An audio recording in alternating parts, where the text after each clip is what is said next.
Boss season 10 కి ఇద్దరు హోస్టులు live లో సీక్రెట్ రివీల్ చేసిన శామ్ ప్రెగ్నెన్సీలో కూడా రెస్ట్ తీసుకొని సమంత ఊహించని డెసిషన్ తీసుకుందనే చెప్పాలి. తమిళ్లో ఇప్పటికే మాస్టర్ సెలబ్రిటీ చెఫ్ అనే ప్రోగ్రామ్ స్టార్ట్ చేసింది శామ్. ఇప్పుడు బిగ్ బాస్ సీజన్ 10 కి హోస్ట్ గా అడుగు పెట్టిపోతోంది. మా ఇంటి బంగారం తనకి మంచి సక్సెస్ ని తీసుకొచ్చింది. ఇక ఆ ఈవెంట్ లోనే తను తల్లి కాబోతోందని, ప్రెసెంట్ మ్యాటర్నిటీ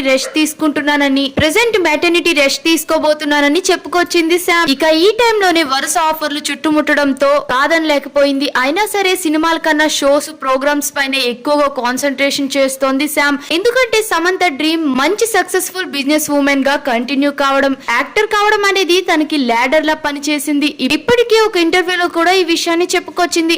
అయితే ఇది పక్కన పెడితే రీసెంట్ గా శామ్ తన ఫ్యాన్స్ తో చిట్ చాట్ చేసింది. అందులో శామ్ నెక్స్ట్ ప్రాజెక్ట్ ఏంటి అంటూ ఒకటి ప్రశ్నల వర్షం కురిపించేశారు. ఇక వాటికి ఆన్సర్ ఇస్తూ ప్రెసెంట్ నేను 2 షోలకు హోస్ట్ గా చేయబోతున్నా, ఒకటి తమిళ్లో ఇంకొకటి తెలుగులో, అవి బిగ్ ప్రాజెక్ట్స్ అంటూ ఓపెన్ అయిపోయింది. ఇలా ఫ్యాన్స్ ఫిక్స్ అయిపోయారు. ఖచ్చితంగా తమిళ్లో సెలబ్రిటీ మాస్టర్ షిప్, తెలుగులోని బిగ్ బాస్ అంటూ ఫిక్స్ అయిపోయారు ఫ్యాన్స్ అంతా.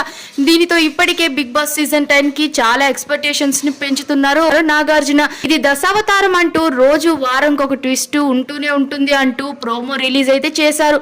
అందులో నాగార్జున గారు ఎంత హైప్ చేశారో వేరే చెప్పక్కర్లేదు. ఈసారి ఇద్దరు హోస్టులు ఉండబోతున్నారు. బిగ్ బాస్ సీజన్ 10 కి సాటర్డే సమంత వస్తే సండే నాగార్జున రాబోతున్నారు. ఈ వార్త కాస్త లీక్ కావడంతో వైరల్ అవుతూ ఉంది. ఇక నాగార్జున కూడా ఈ సీజన్ డిఫరెంట్ గా ప్లాన్ చేశారనే చెప్పాలి. ఇక మీ అభిప్రాయం ఏంటి? కామెంట్స్ లో తప్పకుండా చెప్పేయండి. మరిన్ని ఫాస్ట్ అప్డేట్స్ కోసం మా ఛానల్ ని సబ్స్క్రైబ్ చేసుకోండి.